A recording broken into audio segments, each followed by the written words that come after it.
Good morning, everybody. Welcome to the Police 911 Fire Committee. It's April 3rd, 2024. Present today, we have Councilman Hockett and Councilman Sprinkle, appointed officials, Public Safety Director Justin Day, City Attorney Paul Jensen. I have lieutenants and supervisors, Andrea Potacek of the 911 PSAP, the Administrator, Chief of Police Mark DeVore, and Lieutenant Guy Thunder here. So, welcome everybody. We'll turn it over to Justin as we always do, and he'll turn it over to Mark right away, I'm guessing. That would be correct, so I will turn it over to Mark. Okay, for the police department, an offer of employment was made this last week. Trying to think of what day. Oh, it's been over a week, I think, since I offered the position. It was made and accepted. The officer will start next Tuesday. So we're still looking to fill one position of a patrol officer. Feeding South Dakota will be held this Friday, April 5th. As far as I know, it's still going to be held out at the 4-H grounds. May have a little bit issue with traffic control with the Bailey Field parking lot being, probably still has quite a bit of snow in there. And then it's going to be muddy and kind of a mess, so we may have to line people up on 11th Street or wherever we could fit them. Depends on how many people are going to come, but it's usually a pretty good turnout, especially if the weather is going to be nice. All right, last week I worked on inoperable vehicles, getting them removed from city streets. There was 4 of them, 3 of them were inoperable. All 3 of those have been removed. One was removed last Friday, I believe, or was it Thursday? And 2 of them over the weekend. Another one, it runs, the owner just out of town working, not a way back, but her employer is going to drive her back today and move that one. That one's just sitting for longer than the 72-hour period. So I'm sure there's more out there, just don't know of them. So if anyone listening and watching knows of any vehicles that are inoperable or have been sitting on public property on the streets, give the PD a call and we'll work on getting those moved. We're finishing up getting the administrative assistant job description. There's just a few minor changes we need to work out on that. Traffic enforcement report. Last couple weeks been a little bit slower as far as traffic enforcement. 15 total stops, 9 for speeding. 5 of those speeding stops were cited for speed. 5 stops for headlights or taillights. One of those ended up with a no insurance summons to court. Another one was a citation for a suspended driver's license. And let's see, 1 vehicle was stopped for expired registration and that person was cited. Other than the traffic, it was pretty busy the last couple weeks as far as other calls. 7 assault calls, which is abnormal for us. We usually don't get maybe 2, 3 every couple weeks, but 7. 4 of those were domestic violence, and if you guys follow news or know a lot about or some about law enforcement, those are the most dangerous calls we go on, where the most emotions present between the parties involved. So a lot of time spent on those. I believe even a search warrant was written on one of those for suspicion of drug use, which takes even more time along with actually responding to calls and doing all the paperwork along with that. I already talked about the 4 parking violations I did last week. There's a few vandalism calls. 3 of those, 3 welfare checks, 4 vehicle unlocks, a couple minor other things we did. Vehicle unlocks, our officers are getting pretty good at getting those done quick. It used to take us, half hour or longer to get vehicles unlocked, but our officers are pretty efficient at getting those unlocked, so it usually only takes about 10 minutes. So if you're vehicle's locked, don't be afraid to call us. I know people feel embarrassed, but it happens to all of us. I used to carry a wire in my pickup because I used to do it a few times a year myself. So that's traffic enforcement and other work we've been doing the last couple weeks. Any questions? How's the vandalism calls been? Has there been a little bit better? Well, of course, we're leaving the winter months, headed to the summer months, so I'm sure it'll probably pick up a little bit. Is that a correct assumption? Yeah, it'll pick up some. It hasn't been near. Compare vandalism in winter to 5 years ago. Where are we Oh, sitting? I could compare it to the last probably 10 years, vandalism has gone down quite a bit. Okay. That's what. We've done quite a bit of work in the 2000s, early teens of working on vandalism calls and getting those people prosecuted and stopped. So we don't have near the vandalism calls. It used to be Saturday, Sunday mornings, you'd get at least one, sometimes 2 or 3 vandalism calls of people knocking over mailboxes. Who knows what they're doing, hitting vehicles, whatnot. So it's gone way down. Good, we're moving in the right direction in that particular area. Mark, does the state of South Dakota require license plates on front and rear? Yes. I thought there was, but I've seen a lot of them with maybe one. There is one plate. I'm trying to think of what it is. It's an obscure plate that you don't see very often, that it only requires one, but it's not your main, like, vanity plates or commercial plates for your regular passenger or privately owned vehicles. But I can't think of what it is off the top of my head. So, and they have, even if you have 2 plates, put it in the front of the windshield isn't necessarily gonna suffice as being properly displayed. That's what I was wondering. Yeah, it has to be somewhere where you could see it clearly, so. And that is just in the state of South Dakota. Not every state requires 2 plates. So you'll see a lot of, especially when people are traveling through Yeah, town. these are ones I've been seeing. I don't have them memorized all which ones are 2-plate states and which ones aren't. So like, I guess I've always focused on the But I South thought Dakota South ones. Dakota had. Yeah, South Dakota is, we know that one is, so I think a Those are the lot of ones us I've focus noticed on the that South Dakota. If I don't You see might a only front have plate- one plate on the front or the back. Yeah, so I'll look when they go by, and if it's not a South Dakota one, I'm like, well, I'm not sure if they need that Yeah. or not, so, okay. And we used to have a problem with, when someone would buy a new vehicle, they didn't come with the front brackets on more of the sportier vehicles, and people wouldn't put their front plate on, and they'd get upset when you pull them over, and, well, it didn't come with the bracket. Well, I guess you'll have to buy So one. when they purchase these personal plates, they have to have the other plates in the vehicle, don't they? That, I haven't heard that. That could be correct. That's That I what I- don't know. I know when you run a vanity plate, a personalized plate, I guess you would call it the original plate number associated will come back on the registration that dispatch gets. That's what I was wondering. But as far as carrying the original plates, I don't know. I've never seen anyone carry their original plates, but, so I couldn't tell you. I haven't They read up used to on be that way, I believe, because I remember when I had personal, I had to have the other ones in the vehicle. And maybe you put them in the trunk or Oh, under the it's seat not- or whatnot. It's Why just- do you have to have 2 then? Yeah, so. Anything else? Okay, thank you. So next, Guy, you got anything? Okay. We always offer. That's right. Next, we'll move over to Andrea and 911 PSAP.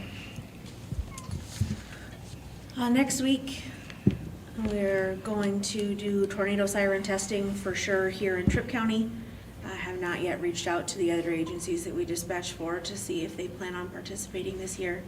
It used to be kind of a statewide thing. They have done away with that, but we still want to make sure that we're testing everything, make sure everything is working. It also reminds people that that time of year is coming and start getting prepared. So we'll do that next Wednesday. We'll start getting everything ready at 10 o'clock. I reached out to Jeff already not mark yet, but make sure we've got people available so that we've got somebody at each one of the sirens in town so we can confirm that everything's doing what it's supposed to as we get closer to storm season. The next thing that I've got, I'm not 100% sure how to go about, I guess. So our roster is slotted for 10 full-time spots and 3 part-time.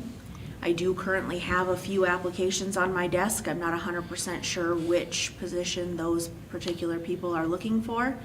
But in the event that they are looking for part-time and we have a trainer available, we would be interested in adding a part-time employee.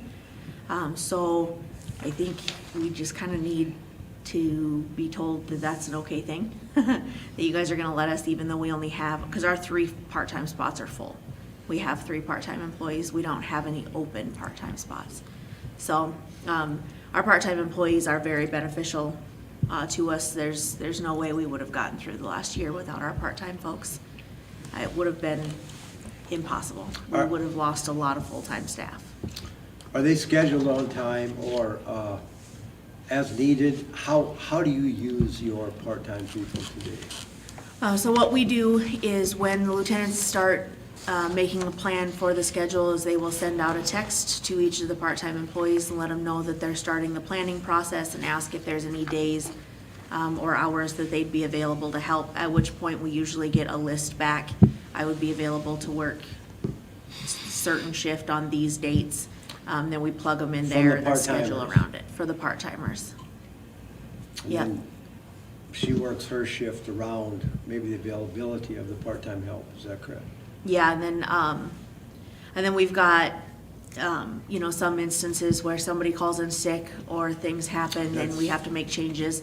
And we would reach out to them again and say, this came up and I need these days covered during these hours. Sometimes they can help us, sometimes they can't. So we get a little bit ahead of time that we can put on the schedule and we know we can count on them. And then other times, if there's sickness or other things that come up, they help fill in for us. You have a budget of $622,000 for your personal services. The 10 slots and the 3 part-time are put in place to help you budget a number for council so that they can appropriate those funds for you. If, like right now, you have 10 full-time positions available according to how we budgeted, you have how many full-time employees, including 8. yourself, right? 8. 8. You're running right now about 4 to 5% under what you budgeted. I'm guessing it would be more if you didn't have overtime. You have the flexibility as a supervisor to, as you're running that department, you have $622,000 in funds to make sure that this works. If you choose to, while you're at 8, run with 6 part-time to develop that depth and fill those positions, I feel that is within your oath and your duties to do that. You look at it, you're going to come in 60, probably 95,000 to 100,000 below what you are appropriated if you run as you are right now. If you fill those with part-time, you've cut down on the overtime and you've put more positions and flexibility, and actually you have a hiring pool to hire. That's how I see this. Am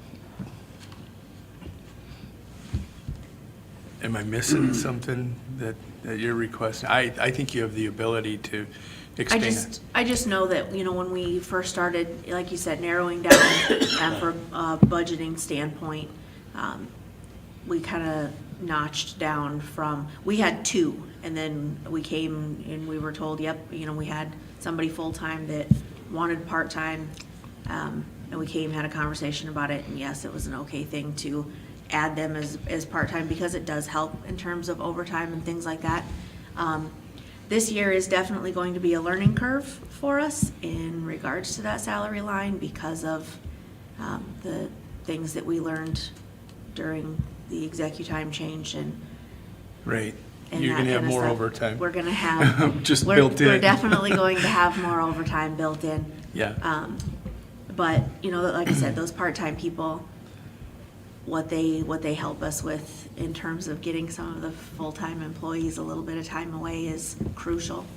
I think between you and Justin, if you guys are monitoring the personal services with the HR, and step in, council, if you feel I'm out of line, but I think one thing that we've realized is we look at things differently in winter. We budget off a kind of a structured number, but we don't pin ourselves into that box. We have a job to get done.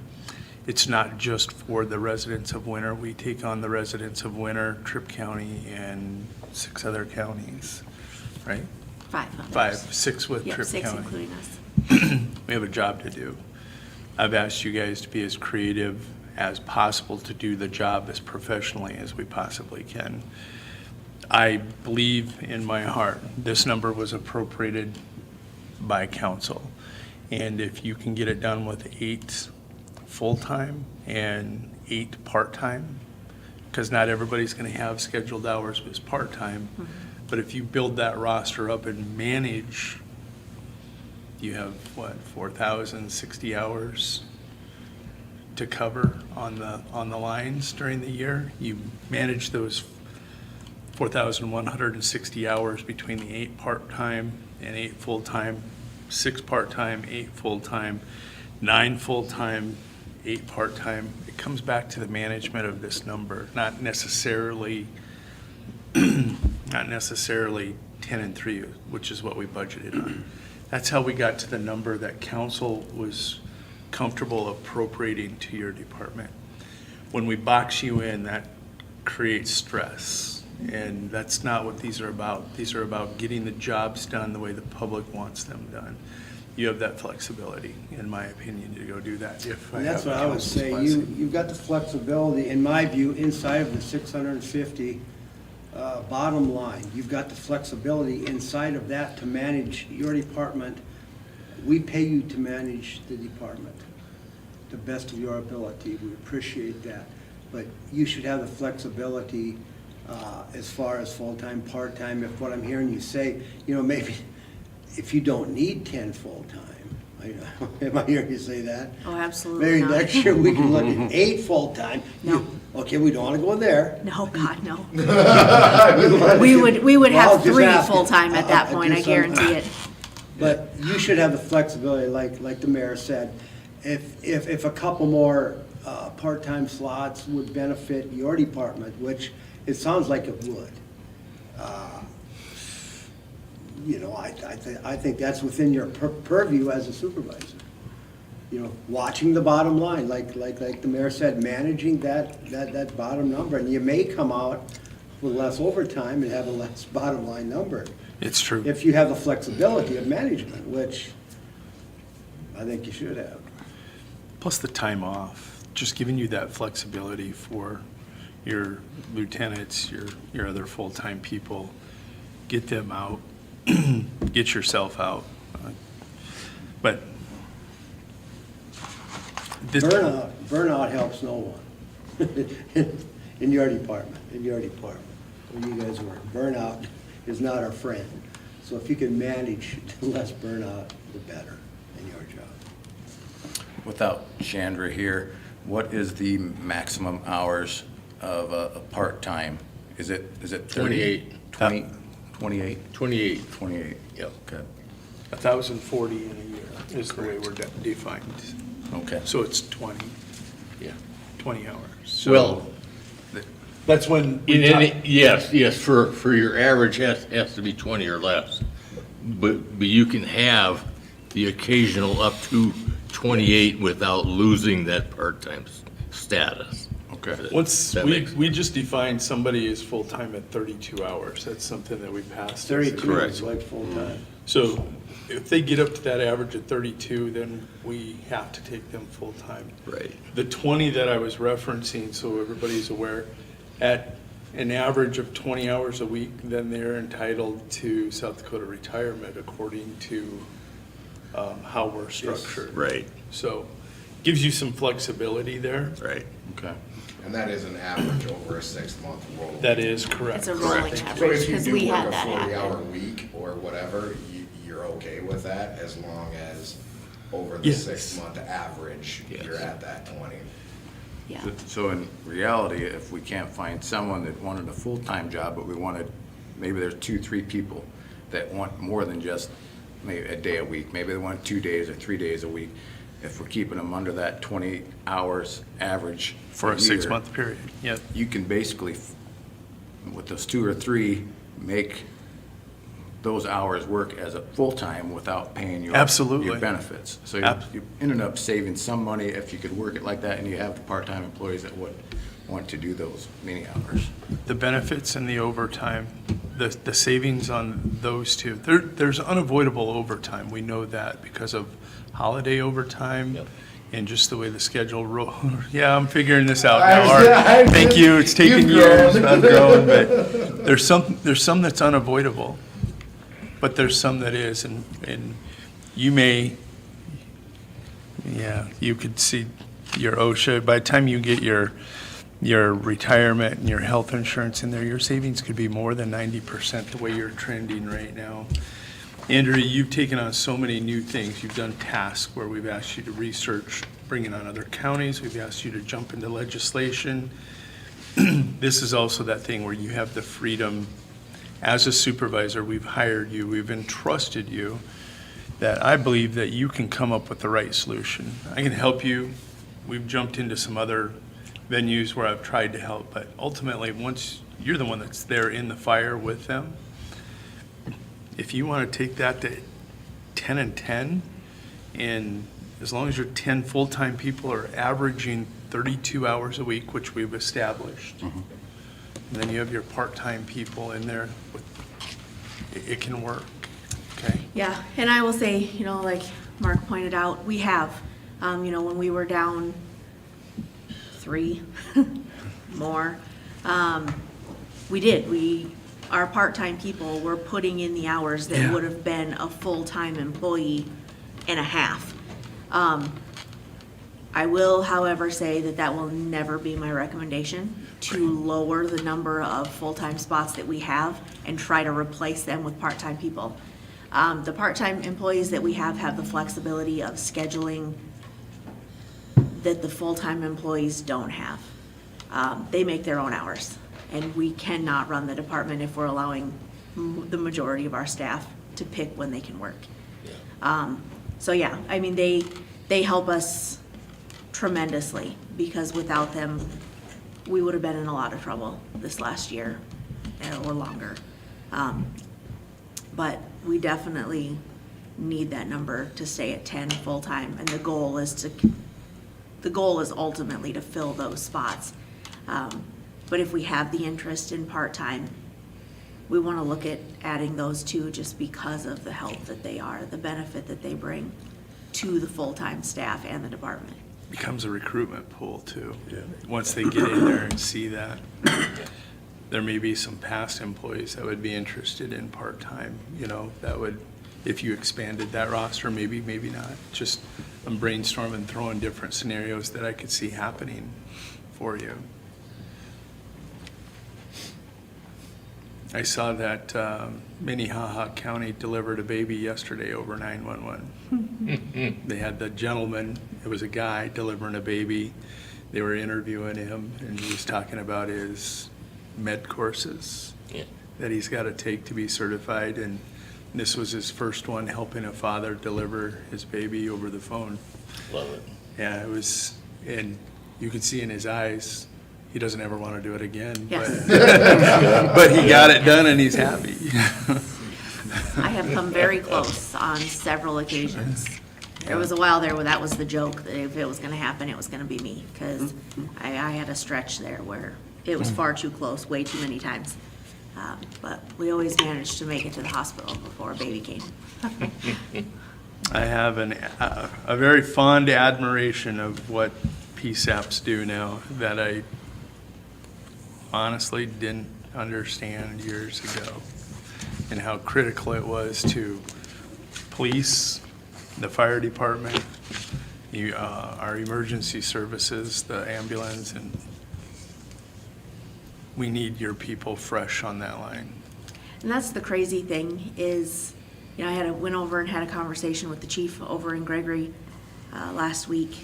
And that was one of the things that I brought up to him that even he didn't realize, but he's hearing more and more often, is the people, even in Gregory County, right there, they have no idea who they're talking to. They have no idea that we're right here. Right. They don't know where it comes from. They just, they assume they call and somebody answers. I don't even know if they know that it's in the state. So I think it would do a lot for people to educate them on, Even our legislatures. yes, them too. You know, educating people on where those services come from, you know, making the people in the chairs actual people and not just somebody answering the phone. I think it would do a lot. It'd be a benefit to responders because people would be more willing to talk to us, I think, if they understood that we live in the same rural community that they do. But it's come a long ways. Still got a long ways to go, but it's getting there. You have this tool, use it.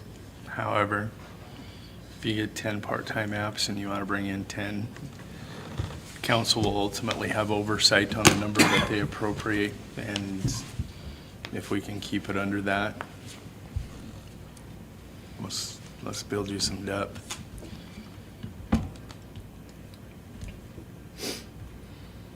Any other questions for Andrea? Okay. Moving on to the fire department, spoke with Jason, he said everything's going good. Right now, we did get in the mail the contract.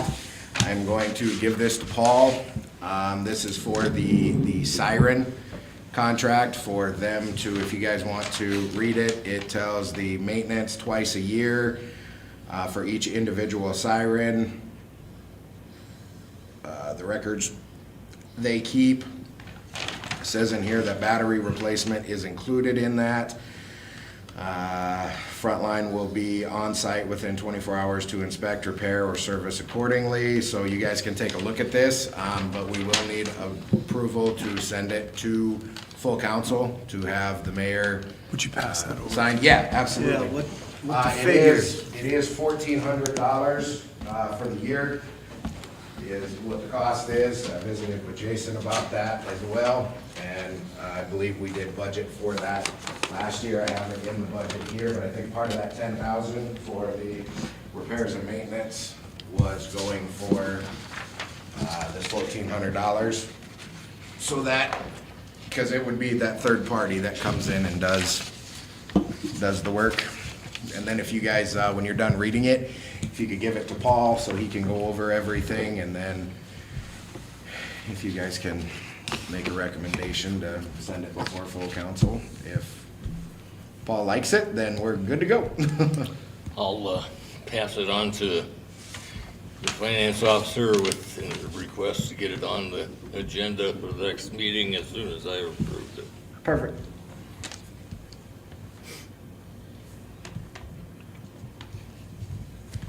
While he's looking at that, I was gonna go back and ask Andrea, there's a, and there, I'm sure there's more than one, but there's a show on TV that I occasionally end up watching. It's late at night. And I believe it's called Panic 911. But what it is, it's a real situation description of what's going on, but it's from the perspective of the dispatcher.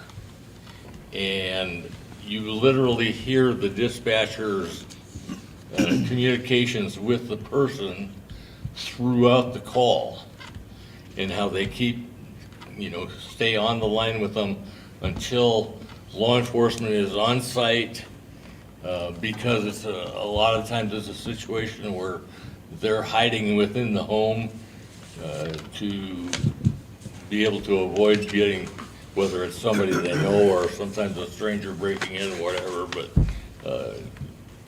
some very interesting calls. And the only reason I mention it is because you really, until you've witnessed some of this, you don't really stop to think of what the dispatcher's role is. It's more than just dispatching a call. There's so much more to it than that. And so if anybody happens to see it, I commend watching it. It's very good at giving you that perspective. What so many people don't understand with dispatchers is the true mental toll that it takes. Because like with officers, we see more, but we also see kind of the resolution of whatever that they're dealing with. Dispatchers, a lot of times, they don't see the outcome, Right. right? Like, they see that, okay, they made it to the hospital, and that's it. And that takes a mental toll on those people sitting in that chair too, especially in our PSAP center, because everybody really knows everybody. Right. Especially in small communities. So it's a very different world than what people would ever think it is. You don't just sit there and answer a phone. My question is, has the city ever had a contract like this before? No, We've always just kinda, we've always, when we test them, find out we have a problem, and then if we can't fix it, we call these guys. Can somebody local test our sirens or not? Well, we do, Is there through anybody- dispatch. But no, as far as And that reading goes, that contract, what we get basically is 2 trips once a year to winter. Yep. To check our sirens. Yep. If there's any additional cost, we bear it. If they have to replace anything, if they have to rewire anything, if they have to actually do anything to those sirens, that's above and beyond this cost. Is that correct? I don't think so. If you look in there, it Well, included battery fine, replacement, look at unless the I read it second wrong. page. That's why I want Paul's No, eyes on No, it. I don't think so. Look at the second page. Right there. Right there, read that. if non-critical components fail, Frontline will notify the end user. A separate purchase order may be issued for those repairs. Okay. So what that's gonna do is if we fix those, then they're not obviously gonna charge us. Like if he finds out that the batteries need to be replaced, then we buy the batteries, we replace those. We do that now. If it is critical stuff, then they do come down, and we'll be paying him regardless for that, either way. What this contract does is it really, it's kinda like our MIT we just passed, with, they're hoping to monitor things and catch problems before they happen. Because when we had to replace these sirens, It says that that's what was going they'll be on. here within 48 hours Yeah. if one goes down, Yep. which we haven't had before. Well, we had to replace 2 because 2 were That's were what I down. mean. Yep, 2 were done and 2 were down. What were the cost of them? $40,000 for a rebuilt and a brand new, Was that ish. 2 years ago? Yeah, 22, That's what I was thinking. 30 and 10? something like that.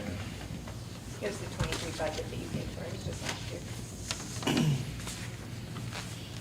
We I want think them to work. that's- Yeah, we need them to work, that's Yep. for sure.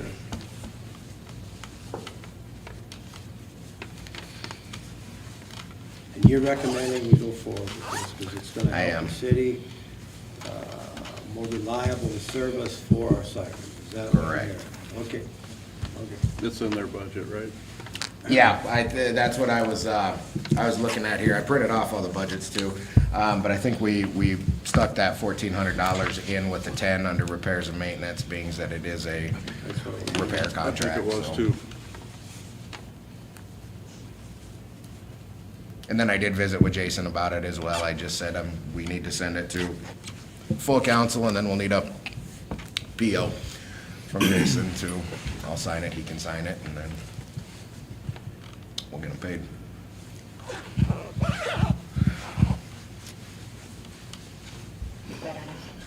I can fix Zipper it. sometimes. Seamstress. Get a pliers, that works better on zippers. Sorry. Just a quick note, we had a conversation yesterday, I think it was, There is some push from, I don't know if it's work comp, insurance companies, or possibly legislation, that nationwide in rural communities, that they want the fire departments to become full-time. OSHA. OSHA, it was OSHA. And that's becoming a push. And I don't know that, first of all, I don't know the city of Winter and the county combined Could afford it. could Can't afford it. afford it out No here in these kidding. areas. They don't realize, They don't. I mean, Again, legislatures, Oh, man. bunch of dictators. It's a federal type thing, and it's the same as any of our federal labor laws. They're coming out of California, New York, Yeah. big cities, not understanding how middle America What? works. And OSHA then is a stalking horse for the insurance companies. I'll take our department against the paid department any day. So OSHA, and that's wonder- where I'm confused. Why would OSHA care about whether they're volunteer or Right. full-time? Well, and OSHA I'm would have confused no by that, 'cause dog we in don't that have to be fight. monitored by OSHA as a government agency. So I don't know if they're looking at fire districts that are separate from government agencies, or, and I thought all fire districts were considered a local government agency. So I'm They are confused by it. separate. I know the county is aware of it too, because Mr. Wilcox sent out an email to me. I forwarded it to Justin, like 2-3 days, well, Monday, however long ago that was. 2 days. So, yeah, I didn't personally read it, because I'm like, well, first of all, my first thought was, we're not regulated by OSHA. And then, second of all, but then one of the firemen Austin Clint brought it up, he knew about it. Jason hadn't heard of it, so he'd asked that I would send that email on to him too, but, yeah. And we don't manage public resources for insurance companies. That's my point. And I would say, and I haven't spoke to them yet, but I would say our insurance companies, or our coverage carriers that we currently have, would be fighting against this.